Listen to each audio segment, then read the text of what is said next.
reach beyond the darkness, beyond the grave, to an unexplored dimension as we travel to the mysterious realm of ghosts.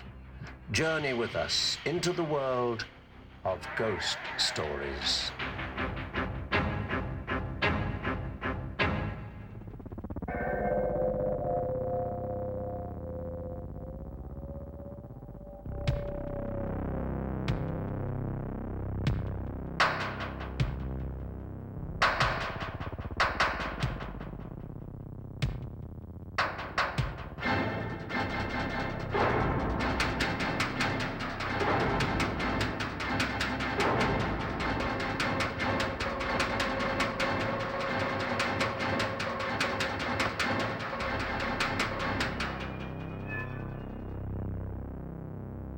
Hello, I'm Patrick Macnee.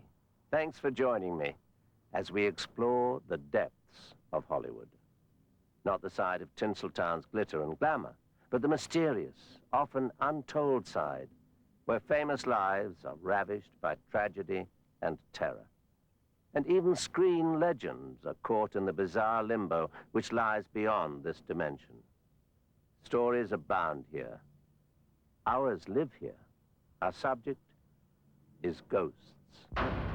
As he requested, Bela Lugosi was buried in the cape of Count Dracula, the very character that caused him so much personal torment. Perhaps that is why Bela Lugosi's ghost still lingers strolling down Hollywood Boulevard, we're told, the one place where he was at his happiest and at the top of his career. Elizabeth Short's murder was horrifying. A girl who would otherwise have vanished in the Hollywood maze became famous by way of her sadistic killing. To make the whole thing more bizarre, more than 50 people confessed to this lurid crime.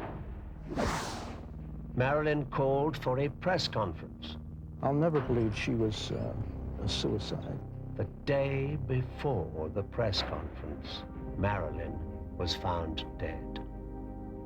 She's been sighted at her grave, the Hotel Roosevelt, and the house where she lived at the time of her death. Hollywood is the kind of place where anything can happen and where everything is possible. And once you have made it to the top, the sky is the limit. Not that the sky ever stopped anyone in Hollywood. Mansions you could only find between the pages of a Gothic novel adorn tree-lined streets. In these mansions, many a film star from yesteryear lived a dream come true. Or so it appeared to the outside world. How many of Tinseltown's dark secrets are left untold, we will never know, leaving you with only one wish: if only those walls could talk. Motion pictures have provided us with some terrifying tales. Stories that had us on the edge of our seats and our hearts pounding furiously. So, it's only fair to start with some of the film stars who took mystery one step further. Especially those stars who aren't around anymore. Or so we are led to believe. Silent screen idol Lon Chaney portrayed the haunted characters so well in films such as The Hunchback of Notre Dame and The Phantom of the Opera, so it came as no great surprise when a rumor flared up that Lon Chaney's ghost was spotted in Hollywood after his death in 1930. In his living years, Chaney, like so many other actors starting out, earned money as a movie extra. Every day at the corner of Hollywood and Vine, he sat on a bench waiting for the bus to take him to the studios. Years later, when stardom entered the picture, Chaney would drive by that bench and give a ride to the movie extras waiting for their chance. Eventually, the corner of Hollywood and Vine lost its original glamour, but it was here where Lon Chaney's ghost has been spotted sitting on the bench as if waiting. For what? Nobody will ever know. In 1942, a new bench replaced the original old one. Lon Chaney's ghost was never seen again. As he requested, Bela Lugosi was buried in the cape of Count Dracula, the very character that caused him so much personal torment. Perhaps that is why Bela Lugosi's ghost still lingers strolling down Hollywood Boulevard, we're told, the one place where he was at his happiest and at the top of his career.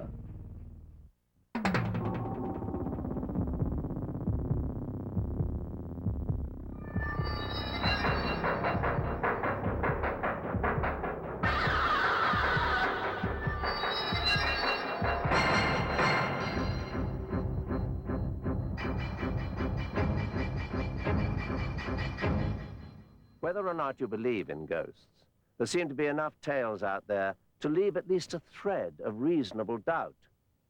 Experts say, though, that ghosts feed on the energy from the living to manifest themselves.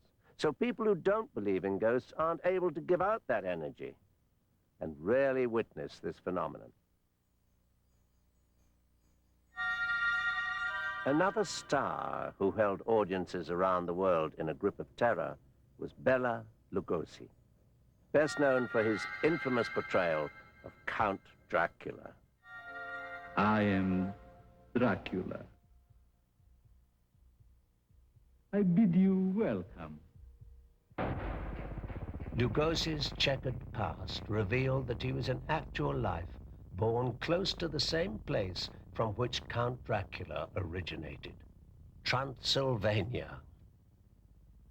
It was also rumored that Lugosi's drug abuse was the direct result of him being typecast as Count Dracula. Lugosi could never shake the image.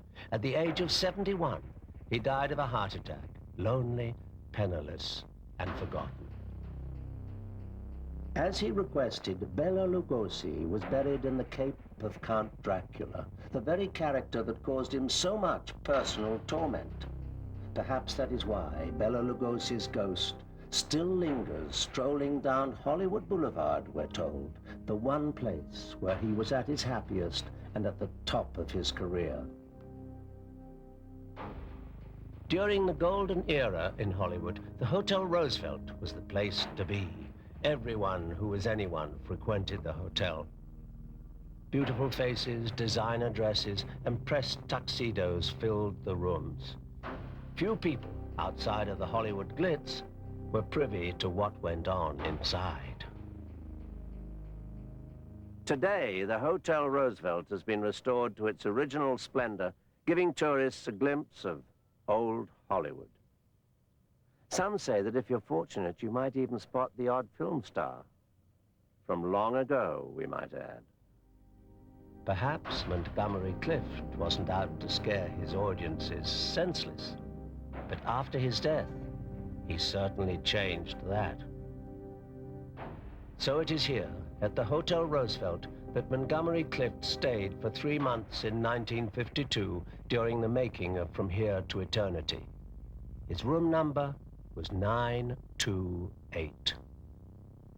Rehearsing his lines and playing the bugle, he would stroll the hallway on the 9th floor for hours at a stretch. It comes as no surprise, then, that the sound of a bugle echoing through the walls of the 9th floor long after Montgomery's death left one to draw only one conclusion. Terrell Valazza was a worker at the Hotel Roosevelt after the grand reopening in 1986. First week here, it was good.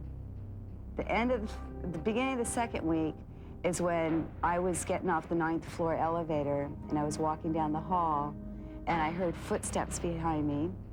I turned around to see if there was anybody following me and there was nobody there. And then as I was continuing to walk, I felt a cold breeze like walk right by me.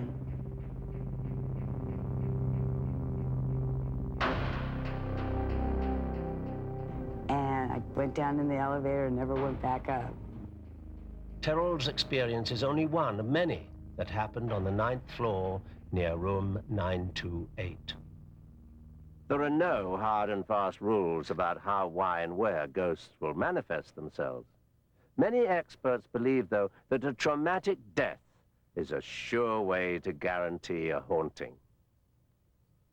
especially if the dead person was not ready to be accepted in the spiritual world.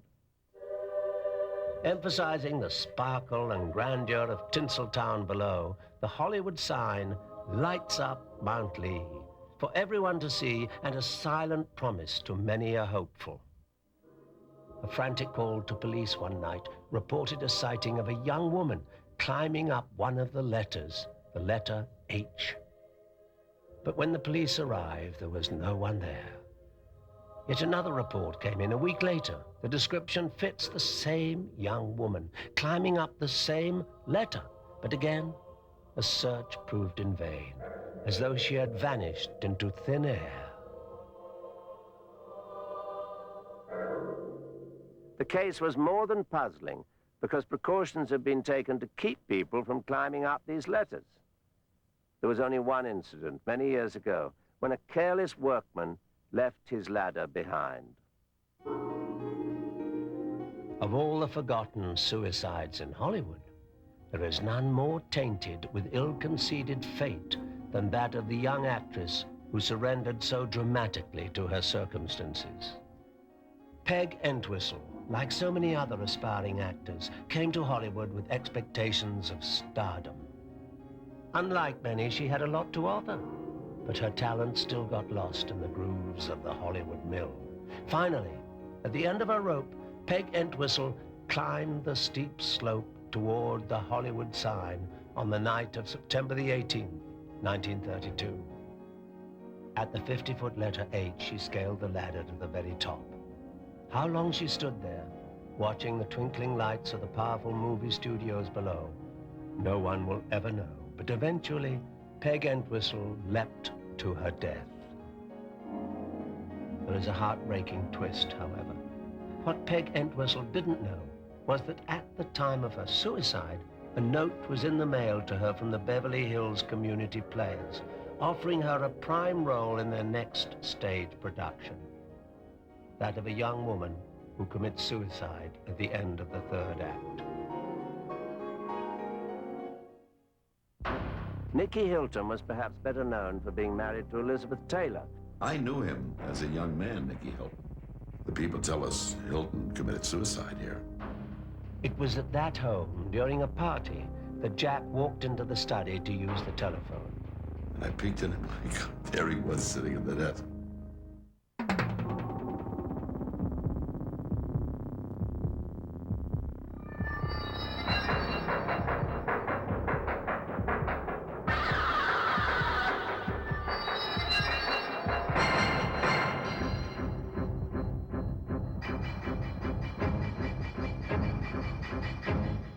Nicky Hilton was perhaps better known for being married to Elizabeth Taylor than being a hotel magnate. I knew him as a young man, Nicky Hilton. I was with him on his honeymoon to Liz Taylor, and he was about the strangest, weirdest kid I'd ever met. The Jimmy Dean of millionaires, you know? The people tell us Hilton committed suicide here. It was at that home, during a party, that Jack walked into the study to use the telephone. I peeked in, and my God, there he was sitting at the desk. I mean, it's you know, made your hair stand on end. I kind of bolted out, you know. But that's not where the peculiar evening ended.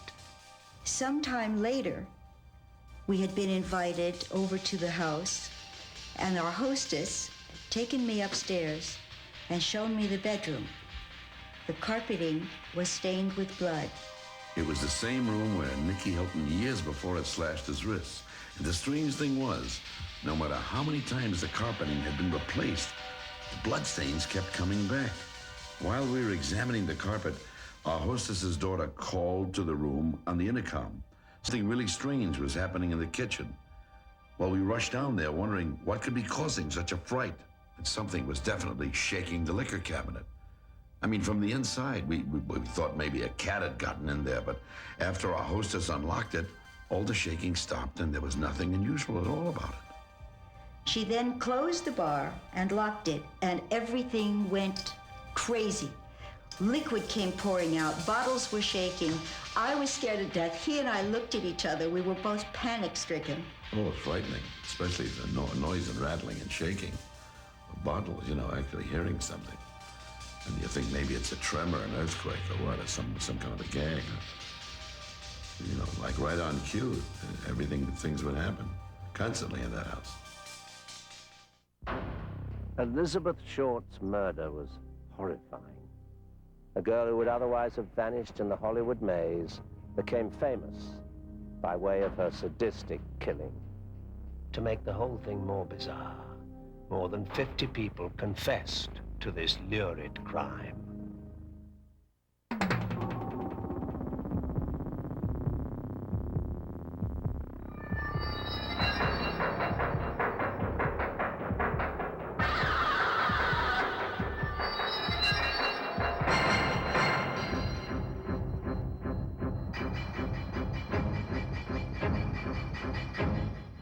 One can only presume that the ghosts of murder victims are some of the more restless spirits. And with a history littered with unfulfilled dreams and sensational murders, Hollywood offers a smorgasbord of such bizarre anecdotes.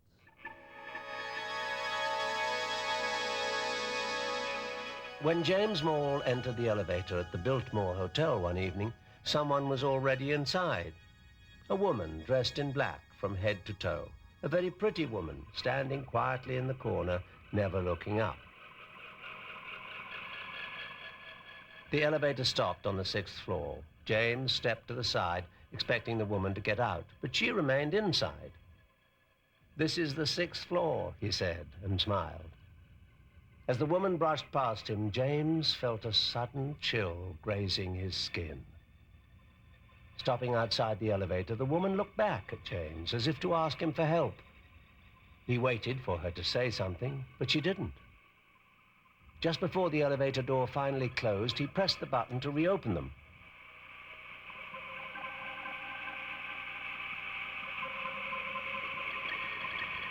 And when James looked up, out into the hallway, there was no one there. As if there never was. James couldn't shake the peculiar sensation that had swept over him. A few days later, James stumbled across a book on Hollywood. Thumbing through, he happened to see a familiar face on page 52, the photograph of a pretty young woman dressed in black. James recognized his companion from the elevator. There was only one little snitch. She had been dead for half a century. Her story is tragic, and even in Hollywood's world of bizarre sex and crime stories, Elizabeth Short's murder was horrifying.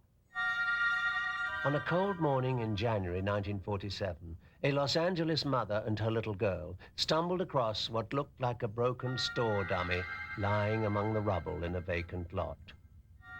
It turned out to be a naked body of a young woman, sawed in half.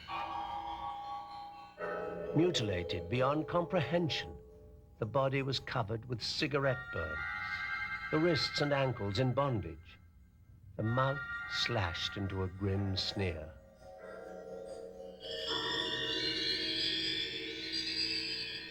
Pathologists revealed the worst-case scenario.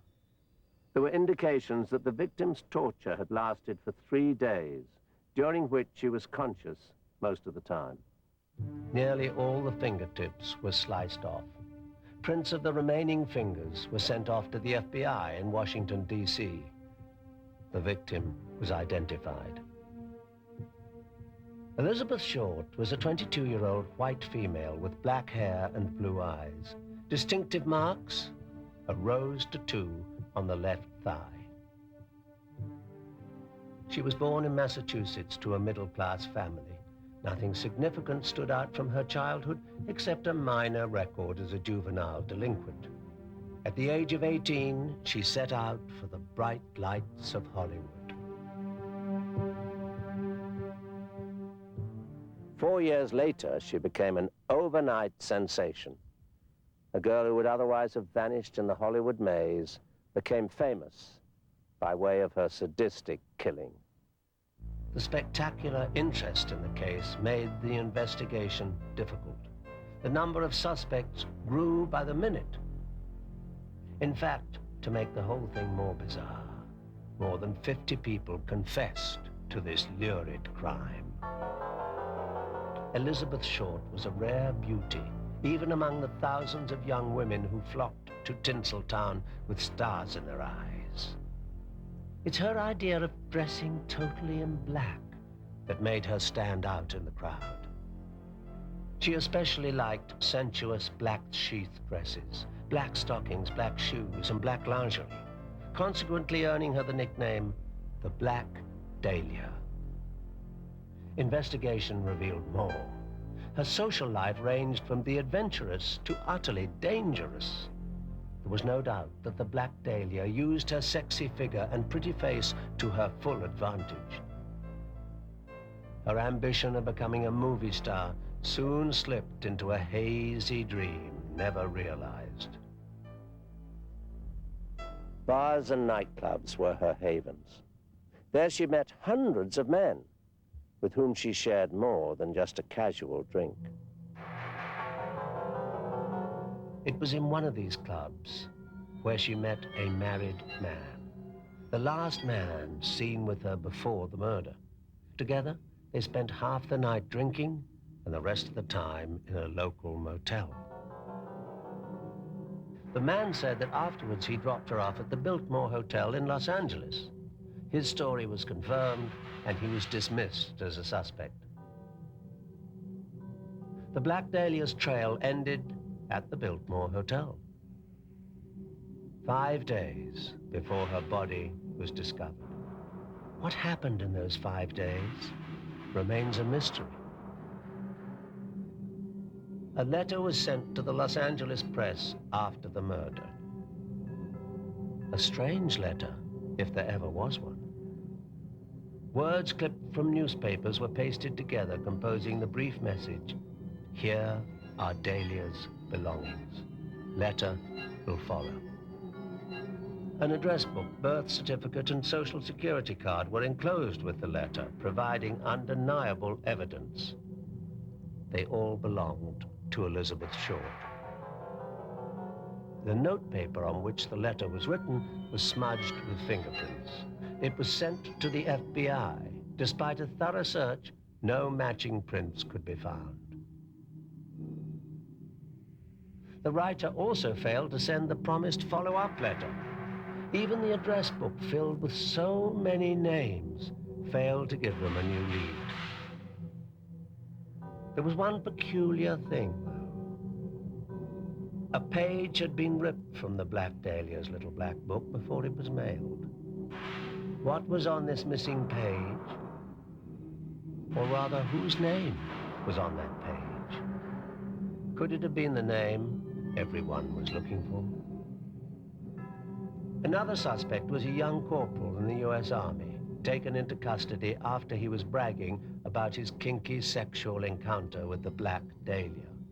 Suspicious bloodstains were found on his clothes and in his locker, as well as newspaper clippings about the murder. But his story turned out to be another hoax. Every time a new lead was picked up, it fizzled out shortly after. The killer was never found. Elizabeth Short's dream of becoming famous was indeed a dream come true. The price was just too high. To come back to James Maule's encounter with the mysterious woman in black, there is no doubt in his mind the woman was a dead ringer for the Black Dahlia, leading to the conclusion that the Black Dahlia's spirit lingers where the riddle ends. Joan Crawford called a local minister to perform an exorcism on the house. Some say it was in vain. Her daughter, Christina Crawford, recalled her mother's dying words, "Don't you dare ask God to help me."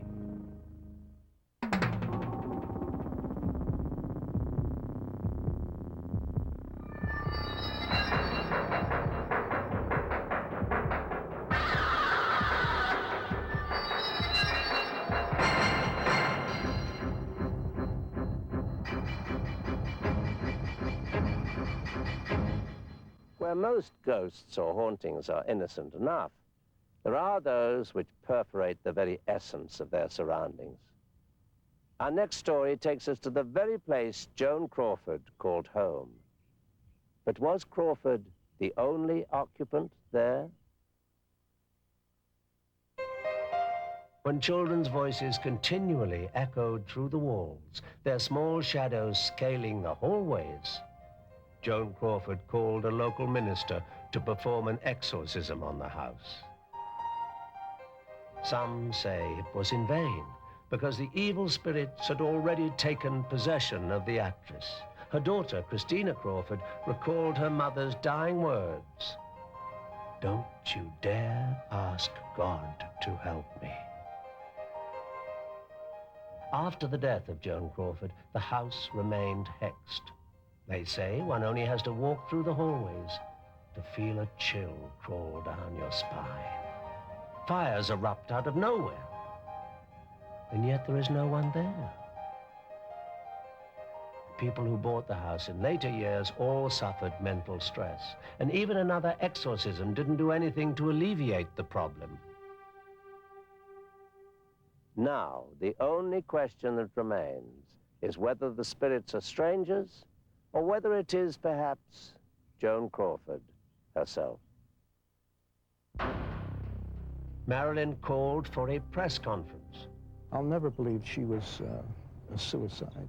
The day before the press conference, Marilyn was found dead.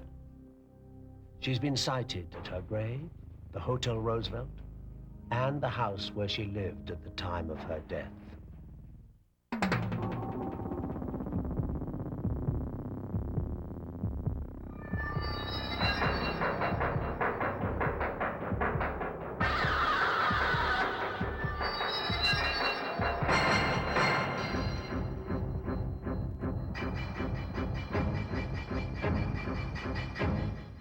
One would expect a ghost story or two to attach itself to someone as celebrated as Marilyn Monroe, for this is one spirit who has every reason to be restless. Strange tales and tabloid gossip ran amok after the death of Marilyn Monroe. Evidence to her death became privy to only a few, and until today remains behind closed doors. The word sent out to the world was that Marilyn Monroe had committed suicide. For so many, this was a bitter pill to swallow. George Barris, author and close friend of Marilyn, was one of them. Don't forget, the coroner's report was not a complete report. The police department in Los Angeles, for some reason, did not divulge everything. The president's office did not divulge everything. All of a sudden, her telephone records disappeared. It was a well-known fact that Marilyn Monroe and J.F. Kennedy, President of the United States, were more than good friends.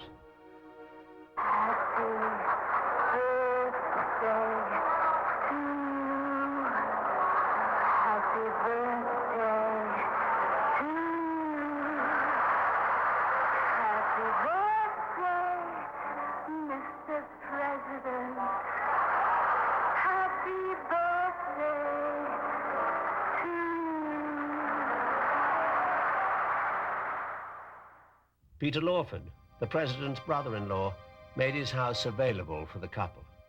It was an open secret. You know, they had dinners there and they had rendezvous there. Unfortunately for Marilyn, it was the beginning of a destructive path and incredible heartbreak. When the FBI got wind of the affair, the president was confronted. The FBI had enough evidence to incriminate Jack Kennedy. It was also a well-known fact that there was no love lost between J. Edgar Hoover, who was head of the FBI, and Jack Kennedy. Jack asked brother Bobby to handle the situation. Bobby was to tell Marilyn that the affair was over. Marilyn felt betrayed by Jack's cool and deliberate rejection of her. Rumors of a nervous breakdown circulated. Throughout Marilyn's ordeal, Bobby Kennedy remained at her side, giving her the support and friendship she so desperately needed. Inevitably, the relationship between Bobby and Marilyn led to a serious love affair. This time, J. Edgar Hoover's obsession completely overruled all reason. What if Bobby leaked classified information to Marilyn in those vulnerable moments of passion? Pressured, Bobby had no choice but to end the affair. Once again, Marilyn was ditched by a Kennedy. Marilyn called for a press conference. And there was only one side to the story, and it was about time that she told her side. The day before the press conference, Marilyn was found dead. I'll never believe she was a suicide, never. What was Marilyn going to say at the press conference? Or rather, who would have been affected by her statement? She never suspected anything like this would ever happen to her.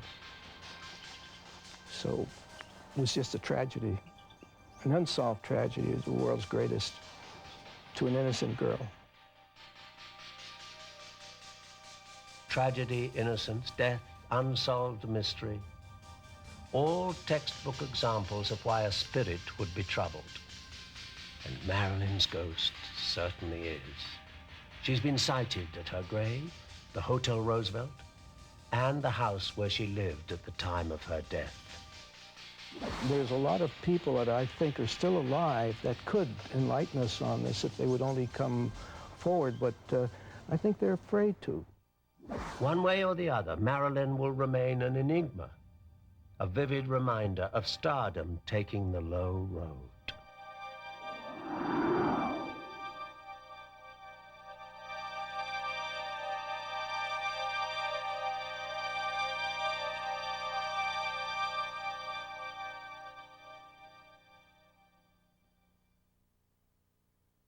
Once the site of extravagant Hollywood parties is the residue of what used to be a magnificent estate, frequented by stars such as Errol Flynn.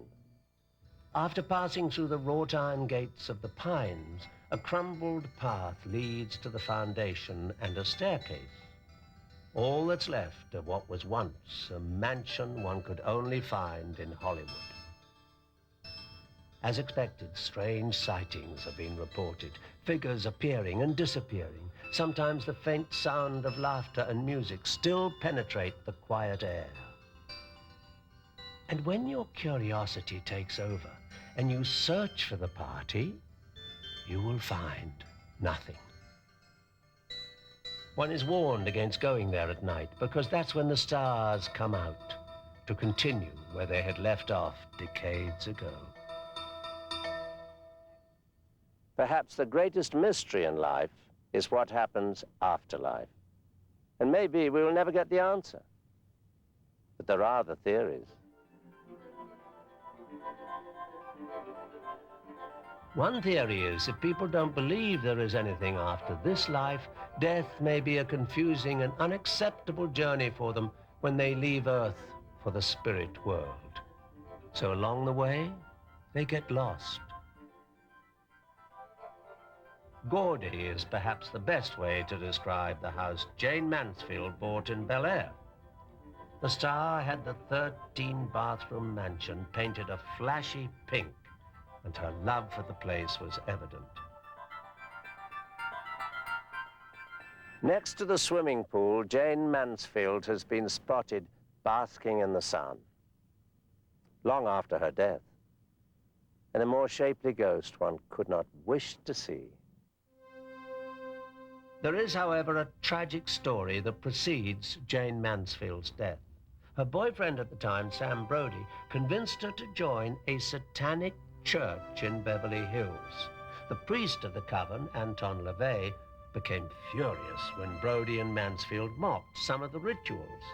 It is said LaVey put a curse on Mansfield. When Mansfield's 5-year-old son was mangled by a lion at Jungle Land in Thousand Oaks, she took the curse seriously and went to LaVey and pleaded with him to save her son. Her son recovered, but Mansfield's bad luck continued. Rumor had it that Satan was at work here because on June the 29th, 1966, Mansfield and Brody were killed in a car crash. Mansfield was decapitated. But the people who have seen her ghost roaming the Pink Mansion say that Mansfield looks better than ever. Obsessed by the death of his mother, actor Clifton Webb kept all her clothes and belongings locked behind a bedroom door. He continuously held seances to contact her. When the three-time Oscar winner died of a heart attack in October 1966, his mania continued. A firm believer in life after death, he vowed never to leave the house where he and his mother once lived. And he kept his promise. Webb hated cigarettes with a passion. And after his death, smokers in the house have been stunned when cigarette packets go flying across the room.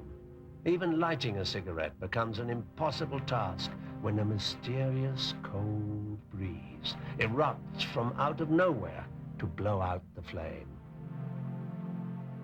There is no doubt that cemeteries are a rich source of ghostly activity, and the cemeteries in Hollywood are the burial grounds for hundreds of stars. The first scandal to rock the glitzy service of Hollywood was that of Fatty Arbuckle and his involvement with actress Virginia Rappe. As the first actor to earn $1 million a year, Arbuckle was at the top of his career.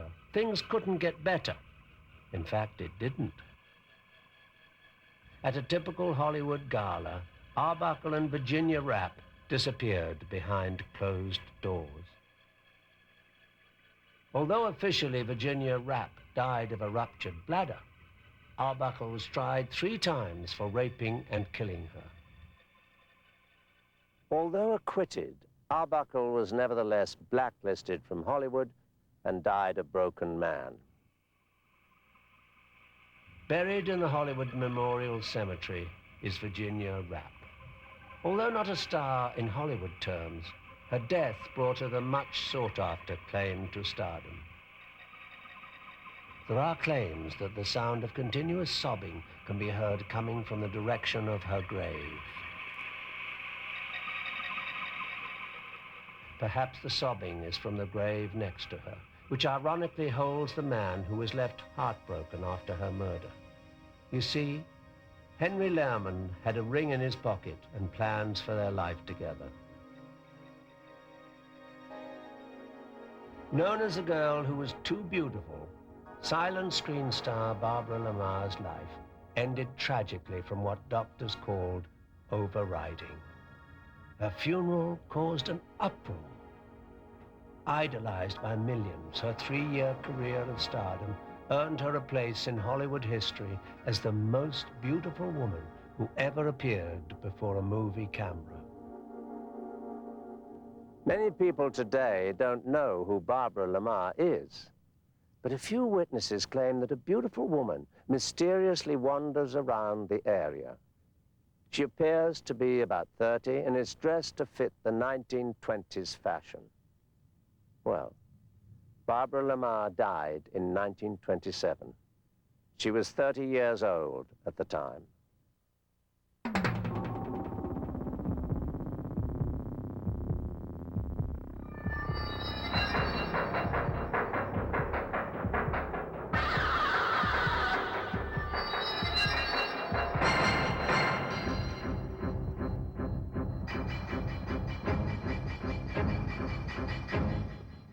In life, we tend to immortalize those who have reached that famed celebrity status. Stars whose every move can rate 4-inch headlines as though they're somehow bigger than life. But rich or poor, famous or unknown, death makes no such distinction. And the mystery beyond awaits us all. I'm Patrick Macnee. Thanks for being with me on Ghost Stories.